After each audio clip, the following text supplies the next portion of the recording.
Hey, gun people! Man, this is I guess it's just more sad to watch now because I know that she's dead, but this is the second body cam footage of the guy that I was pretty hard on, and I kind of thought he was trying to hit on her, and I didn't hear what he was doing, and his behavior was almost like I thought he was being a freaking, just a horn dog on this young little girl. And now, watching this, I have to take all that back. With more information, I changed my opinion. And after watching this video, this guy is trying to do the right thing. And this cop is actually went far and beyond trying to do the right thing. I know people are still going to blame them. And they could have done better, but this cop was really trying to do the right thing. This is kind of ironic, as this is what he told the guy here on the video. To protect people, especially the reason why they don't give us discretion on these things is because too many times women who are at risk want to go back to their abuser. They just wanted him to stop, and they don't want to have to be separated. They don't want him charged. They don't want him to go to jail, and then they end up getting worse and worse treatment, and then they end up getting killed. Mm-hmm. Wow. How ironic is that? So he knew why the statute was there to protect vulnerable women, but he didn't see that she was the abuser and that she was vulnerable. And I don't think this is malice on his part, and I don't think it was intentional. And for you cops out there that maybe you're watching and trying to learn something from an old gray-whiskered cop, when you're trying to do the spirit of the law and you try to do the right thing, the law usually protects you. Where cops fail is when they try to use the law and be slick, and they aren't trying to do the right thing, and they're trying to be macho and tough, and they get to shoot, and they want to show their power. Then the law sometimes won't protect you. But almost always, if you're trying to do the right thing, the law will back you up, and the courts will protect you because they know it's a tough job. So these guys are trying to do the right thing, even though they let her go back with him, and she ended up dead, and he even told him that's why the statute's there. They got caught up in the primary aggressor, and they got caught up in the language of domestic law, and all domestic violence law is the same. You know, you pick the primary aggressor, you have to protect the person that's being hit. It's domestic, blah, blah. The real statute was to protect women. And then everybody goes, it's not fair because there's guys out there that's being abused. And that's true. There are guys that are being abused. I don't think that's the case here.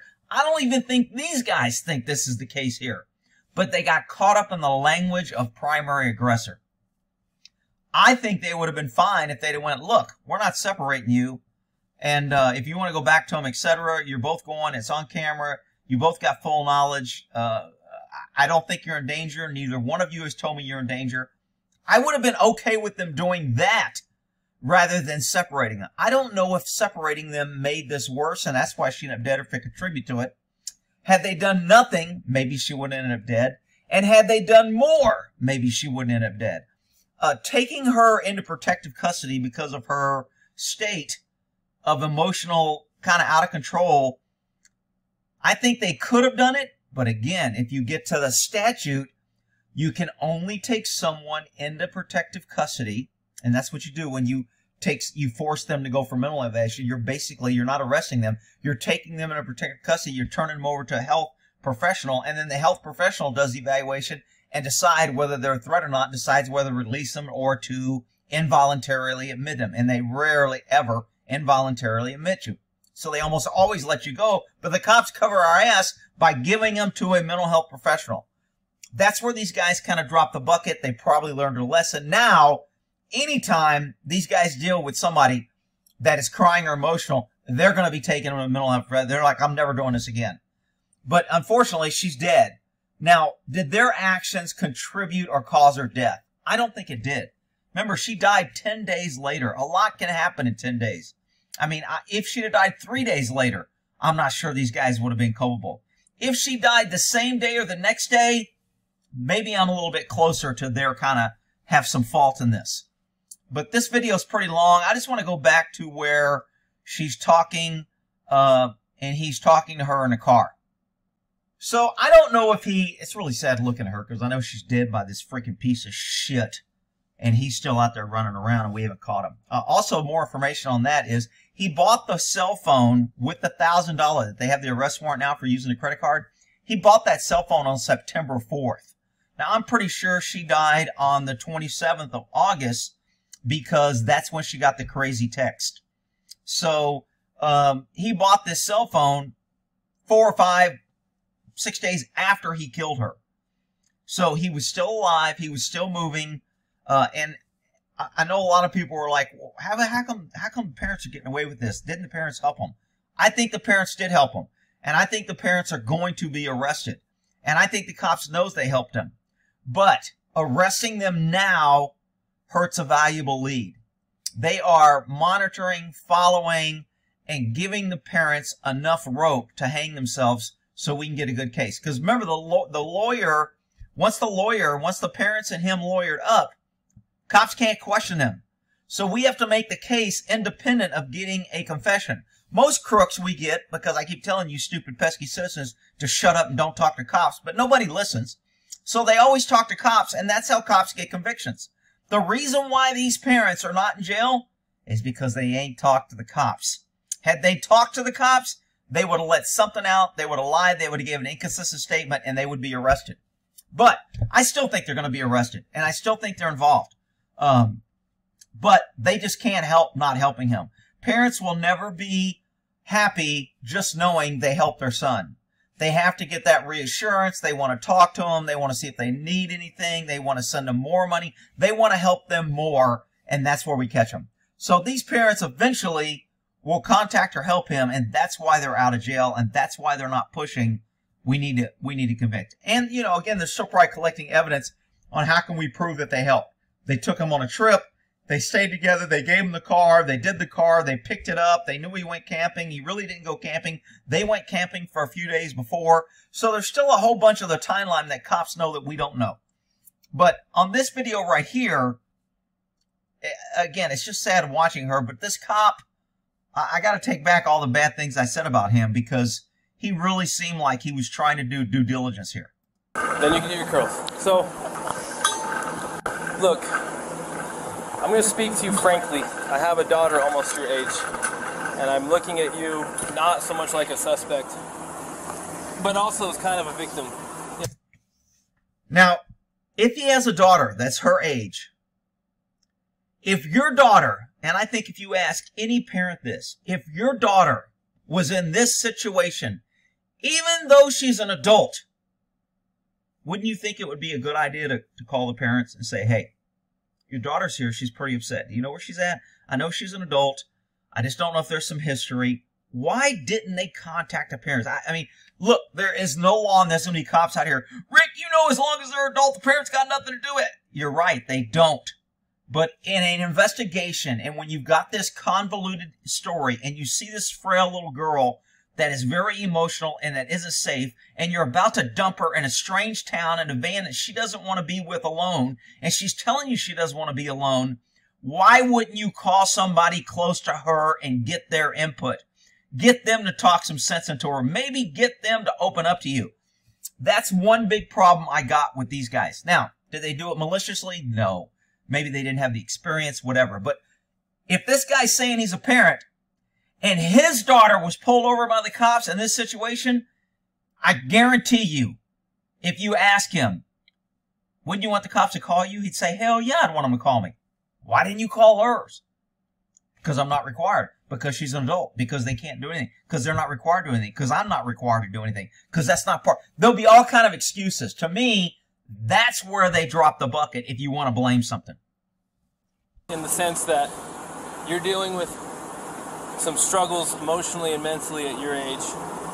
Probably they'll work themselves out as you get older. There's a lot of angst at your age, and I remember being your age too. And hopefully it works itself out. But the stuff you did today that contributed to this, because you both contributed to this, is as a result of your inability to cope with the anxiety and the stress. He's victim blaming.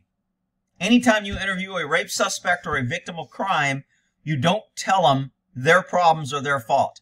He's telling her it's her inability. He doesn't know. He's not about. Maybe it's her inability because she's hiding. Maybe because she's been abused. Maybe because she's afraid to say. Maybe because no matter what she does, she's always wrong, so she's learned to keep her mouth shut. Maybe she's in this abusive cycle that you're missing, and now you're telling her that she doesn't have the ability to deal with it, only reaffirming probably what her abuser tells her. She can't deal with shit on her own. She's not good. She better not ever turn on me. I'll dump you. I'll put you by yourself. I'll take your van. I'll take your phone away. Man. Stress that you're having. So in a way, you're kind of a victim of this. I think you would have done better if you had the skills to do better. But you don't learn skills until you learn skills. And you don't have enough life experience yet to know how. Dude, quit freaking. You know, there's a saying, when you're in a hole, stop freaking digging. This cop he's trying to do the right thing. He's trying to talk to her. I get it. But I just don't think he's being effective. How to navigate everything. Like, I don't either, but I can navigate what happened. If I was in your shoes, I could handle it different because I'm 39 years old. I've been through it. But I've got a lot of life lessons to learn still because I'm like my dad and my grandpas, they know stuff I don't know, right? I bet you learned a lesson from this. You're the last person to talk to this girl before she's dead. She's dead because, in part, you didn't do more. Again, I'm not blaming him and saying he could have prevented it, but I do think this cop dropped the bucket a little bit. Should have contacted a friend, should have contacted the parents, should have contacted mental health. He could have seen that this girl was vulnerable, her inability to handle things, and putting her out to apply some freaking law that some legislator wrote when government gets involved. Again, if he tried to do the right thing, he's going to be protected. Now, there are some cops that'll say, man, if you call the parents on some people, they'll sue you. That's bullshit. You're not going to get sued. You don't get sued when you shoot people in the back that are unarmed. You think you're going to get sued because you contact someone's parents when they're adult and they didn't want you to? I've called parents when people told me, the kids told me not to call their parents. Matter of fact, the more they protested on me contacting their parents, the more they pushed me into calling and making sure I told the parents. So, I mean, but they didn't try. They can do stuff I don't know. So in a way, I'm just letting you know that we sympathize with you. But, remember, when I tell people but, they always kiss you before they screw you. I love you, but, it's just, when people throw a but in, here's what they really mean. What they first said is just bullshit. Based on what you've said, and based on what our witness has said, and even based on what your fiance has mentioned, trying his very hardest not to have you in any trouble, he does have marks on him. Maybe, again, I think the cops missed the bucket on this guy's attitude. They missed her body language and they missed his. Hers screams to me, victim, abused, emotional, afraid, withdrawn, isolated.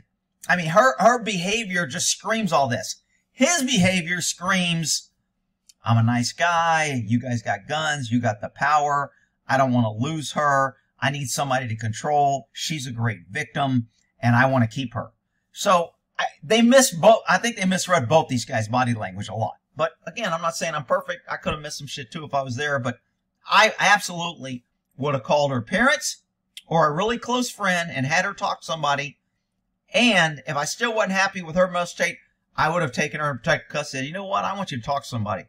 I don't think it's safe to let you go. I am not sure that you should be alone. She even says, she's crying, I don't want to be alone. And they stick her in a van in a strange state that she's never been in, and they take away the only person that she feels safe. And she doesn't really feel safe with him. She's just learned that when she's with him, if she keeps him happy, she don't get abused. And she doesn't want to be alone. That's why she's in this position anyway. I mean, the signs are just screaming of this abusive relationship, and it's like these guys aren't getting it. That witnesses say were caused by you slapping him, and that even you say you slapped him and were aggressing him first. Looking at her eyes and her body position when she's doing this, I mean, it's just, you can tell this is a authoritarian talk, and this is a child.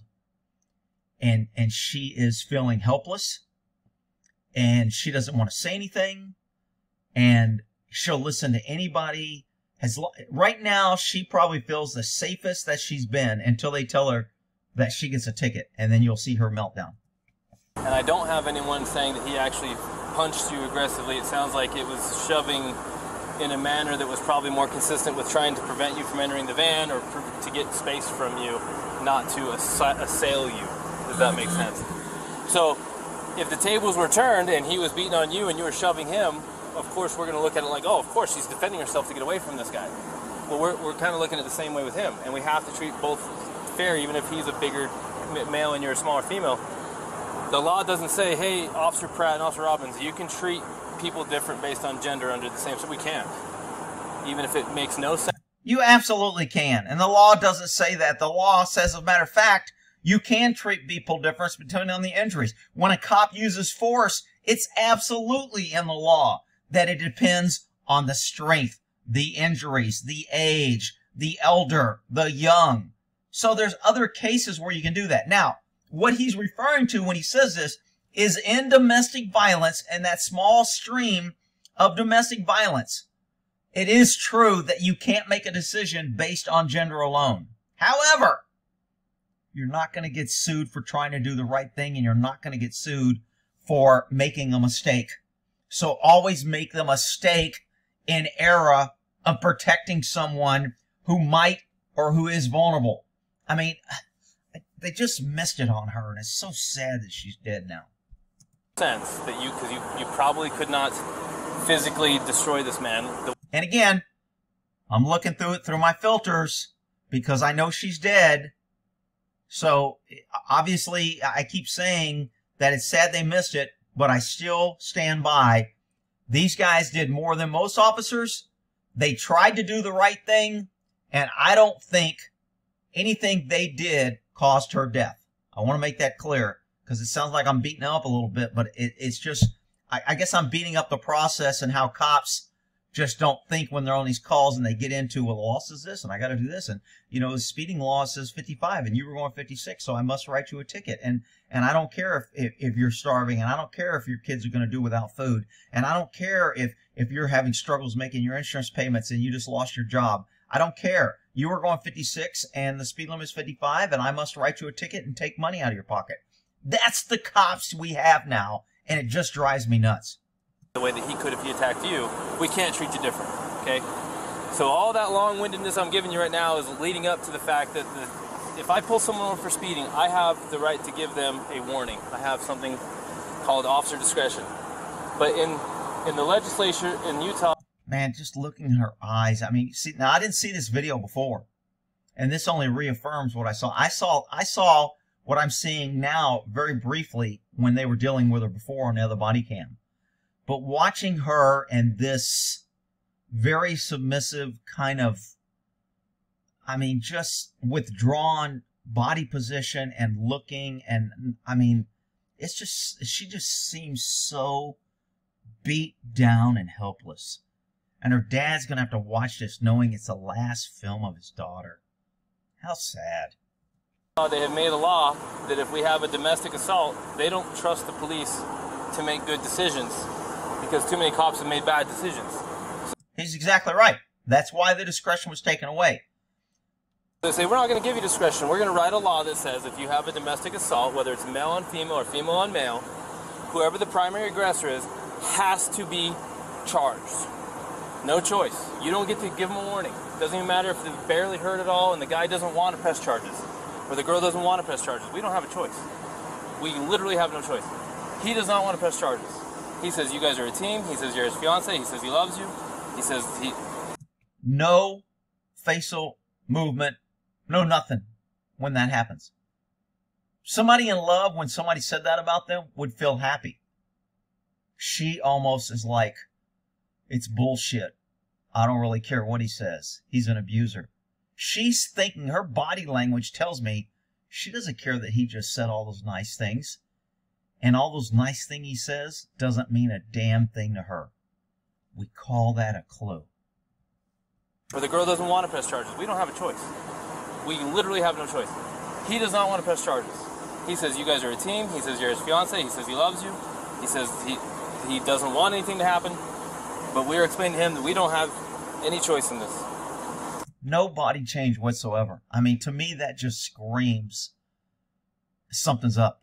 It just doesn't pass the smell test. So we're trying to get a local victims advocacy group called Sea Haven to get him a hotel for the night, so that you can have the van, because they won't give you the hotel because you're the one who is the primary aggressor. She doesn't really understand what's going on. I mean, her facial expression, I forgot what that term that they're looking for. In court, they use a term. Shit, I can't think of it. When you have flaccid, it starts with an F, I think. You have like zero. It's like a flat facial expression, or it's faucet. Shit, I can't think of the word. Anyway, there's a term for this very non-emotion, non-changing of a facial expression, and I can't think of it. If I think of it later, I'll add it in a little pop-up. So they're going to consider him the victim, so they're going to get him a hotel. So he wants you so that you don't have to go to jail, because the only thing we can do is take you to jail. He says, well, so she doesn't have to go to jail, then I will accept Sea Haven's help if they'll give me a hotel. See, she's really not processing this. I'm not getting normal reactions from her. We just talked about going to jail, and she still has the same effect and face. Maybe affect. Maybe that's the word I'm thinking of. Shit, I should stop it and look it up. It's going to bug me. Okay, affect is what I was looking for. Is a psychological term that refers to appearance of an emotion through a tone of facial expressions, gestures, body language, etc. So I think it's a flat affect is the term is what I'm thinking of. But maybe there's another term that it's not coming on mind right now because I'm not testifying on this and I'm not current. Hotel, and then she can have the van, so she doesn't have to go to jail. She can just have a ticket. When you get the ticket, it's going to give you a phone number to call, and they're going to give you a court date, and that court date will probably be online. I have to come back to Utah? No, it'll be online. This was the most thing that caused this thing to her, is that she would have to come back to Arizona. This is the biggest effect. She's already been talked about going to jail and then being separated, and none of that caused any effect. She heard all those nice things her husband or boyfriend, fiance said on how he loved her, and no effect.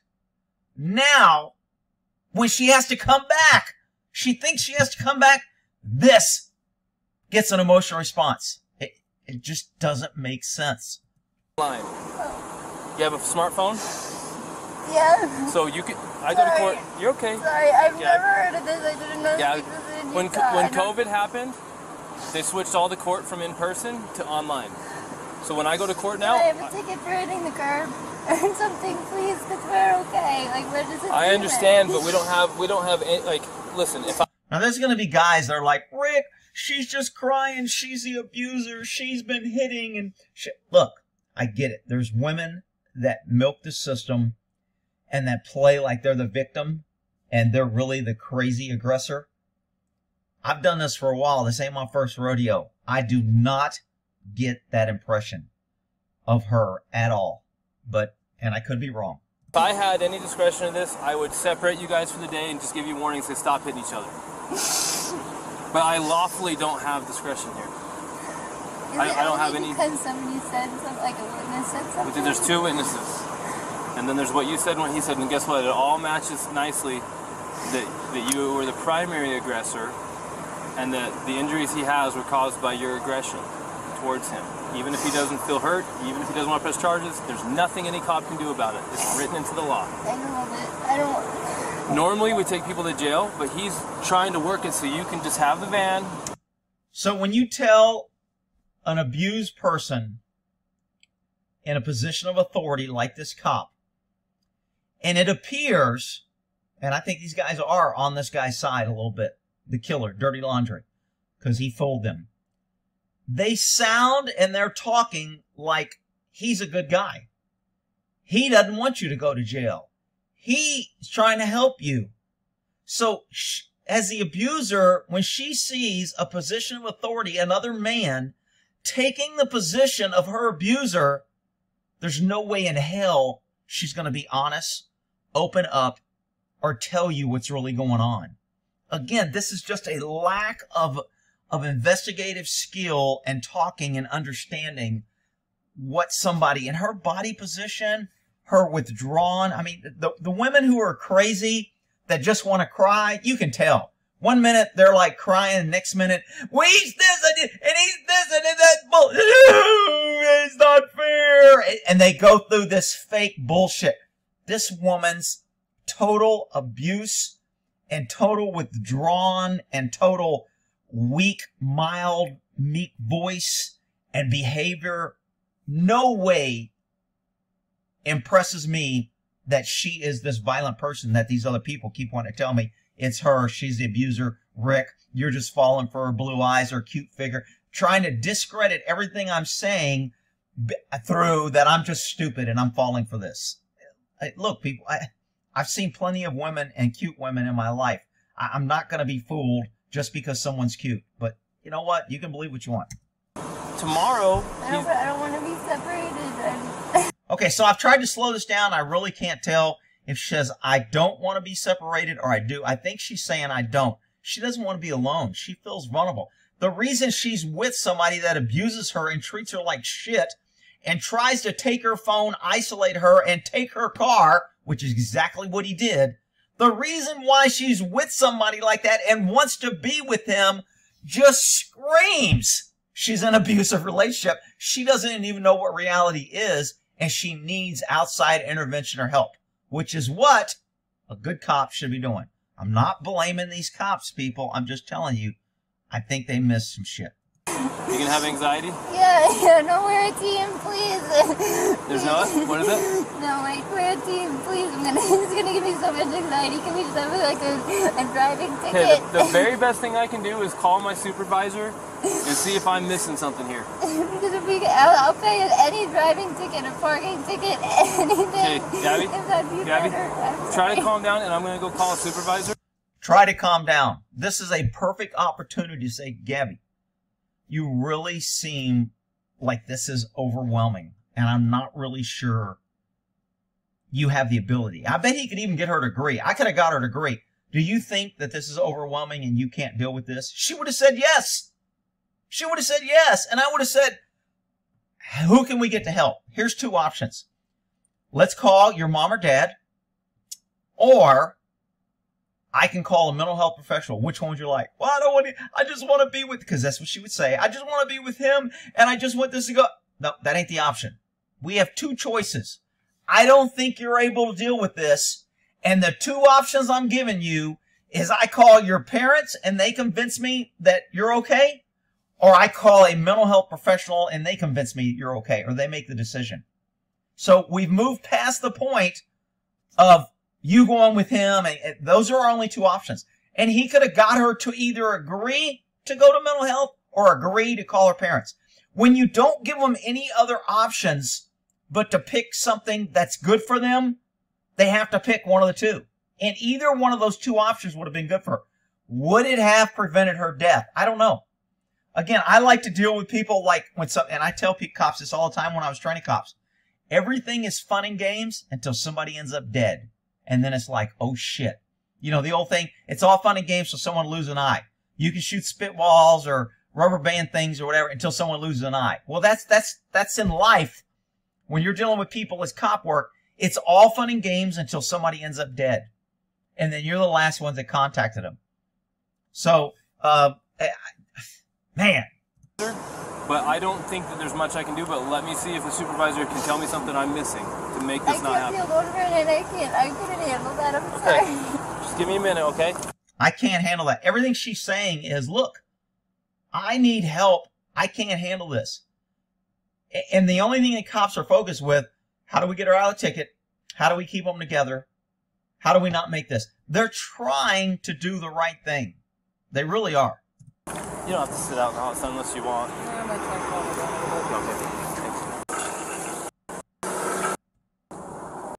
So he calls the supervisor.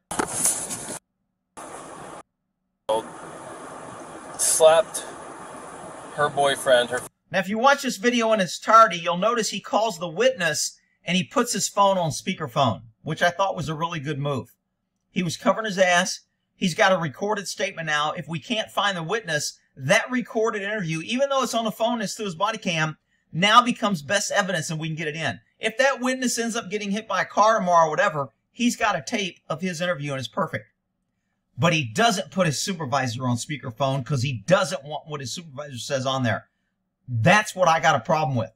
See, those who have nothing to hide, hide nothing.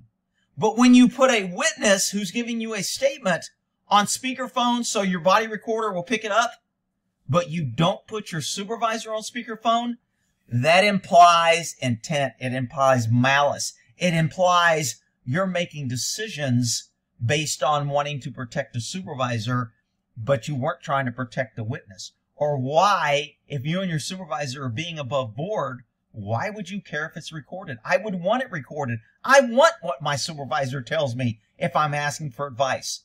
Why didn't he put this on speaker? I got a problem with that. Fiance several times. He's got a little bit of a little tiny abrasion on his And again, when cops brief supervisors on something, they never get the full story. The cop isn't here. He doesn't see the emotional, shit that's going on. He doesn't see everything. So he's only making his decision based on what this guy tells him. So later, if we knew what the officer supervisor gave him and it came up in court and he'll say, supervisor, why did you tell him this? When this happened, the officer goes, I didn't know that happened. If you listen to the tape, this is all he told me. My advice was based on what he told me. So when cops are briefing supervisors, a lot of time they leave out little details because the supervisor's in a hurry. He doesn't want the long story. Get to the gist of things. Tell me what you want. So, unfortunately, that's just the way it happens. On his chin, on his jaw. They got into a... Remember, all of this is over one little mark on him. If he didn't have that mark, we'd have been good. There would have been no injury. And drove off. He got called in by two different... Well, there's one caller and then a witness. Story from the female. He tries to separate from her. She's not staying away from him. She has severe anxiety problems. He locks her out of the van, says, you need to go for a walk and cool off to be with him. He's trying to keep her out. She's punching. See, I was more of a cop that I'd rather ask for forgiveness than permission. If I'm on the scene and I've got all this information, I'm going to make the decision and I'll live with the consequences. But when you brief somebody and you give them that ability, now you're in a tougher boat because now you either got to listen to what the sergeant told you or you got to ignore what he told you and do what you want to do anyway. So I'm not sure asking this guy for help was a great idea, but it is what it is. Slapping everything. She's got to be 105 pounds soaking wet, 22. But I mean, he's very... We're giving him a note to put her in jail. Being alone and not with him and not having the van. They to freaking staff. See if where this is such a... If we don't do it this way, we have to separate you.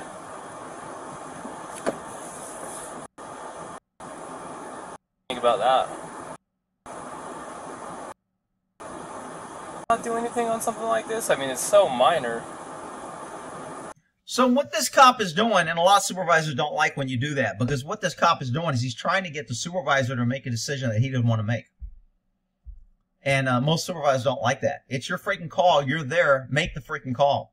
Don't try to weasel on me and get me to make calls so you can go, hey, it wasn't me, it was the sarge. I don't like cops that do that, and I don't like cops that do that to supervisors. Make the freaking call. You got the information. It's hard to say, right? I'm going to go reread the statute and just see if it fits or if there's a way. Okay, what that means in code is I'm going to try to find a loophole so I don't have to do what I think the law requires me to do. And I'm okay with that. And I did that a lot, and a lot of cops will do that. Look, the legislators make these freaking laws so there's loopholes for attorneys to use all the time. If I can use it as a cop to do the right thing, then I'm going to use it too. Rick, you're a big bootleg jackhammer cop that don't care about the law. Whatever. Doesn't fit, and if I can find a way that, because it really is this, the spirit of the law is being lost on this one. I absolutely 100% agree. It is.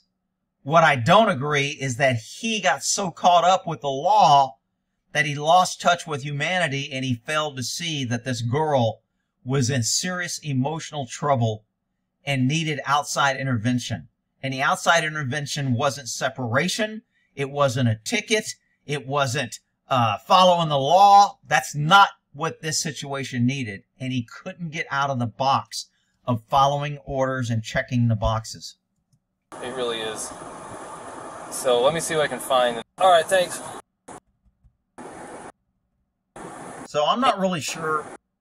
I think I stopped watching here. How far do you want to go with this? Like, why they don't give us discretion on these things? Just wanted in any shape or form that I can perceive. Does what happened here, a little slap fight between, that this is going to digress into the situation where he's going to be a battered man. Right. But then again, I don't have a crystal ball. So I was looking at I talked to the assistant chief to see if there's any way to just... So he was talking to the assistant chief that he didn't want to put on there. Go less than than the full force domestic assault route. Right. And he says, look, I mean, you either go all the way or you don't. And it's like, okay, but under what circumstances can I not? And really the only time I can not is if it doesn't fit. If it fits, then it's in the law, then you have to do it. So I went and I looked at the code for assault, because this is assault. Who cares a lot about lawful force or violence to do bodily injury to another. So did she attempt to do bodily injury to him? She went to smack him. Was it her intention to do him bodily injury? So that's how we got to, were you trying to hurt him? And when she said no, we went, cool, then we don't have to arrest you. But they still went father and separated. Now, that's what we have to find out. Physical pain, illness, or any impairment of physical condition. Well, he's got a swollen right eye. We don't care what the result was, we care about the intent. So we gotta go find intent. Or to cause him... You don't want to go find intent, you want to go make them say there's no intent. Or...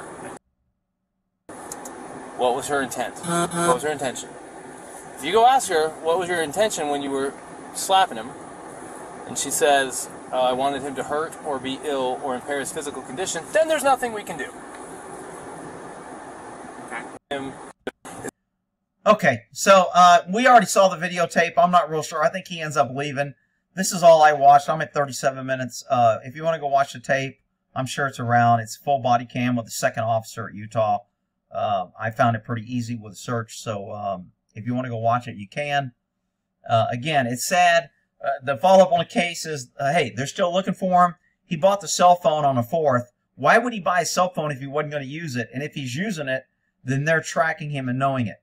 Did he keep it? Did he hide it? Does he have it? You know, if he's got a cell phone and they're tracking it and he's keeping it at a place and maybe he's just going to it every once in a while and then he uses it and he moves it or whatever. I mean, I just can't imagine if he's using a phone that they haven't got him yet. And they haven't arrested the parents, I still believe, because they want the parents to contact him or to send him money, Western Union, or to take money out, etc. So they're watching the parents, guaranteed. Just because they have a lawyer, well, I say that. They weren't watching him. They should have never lost him. The freaking great FBI lost him. Freaking idiots. Anyway, we'll end that there on a Gabby trial until something else happens.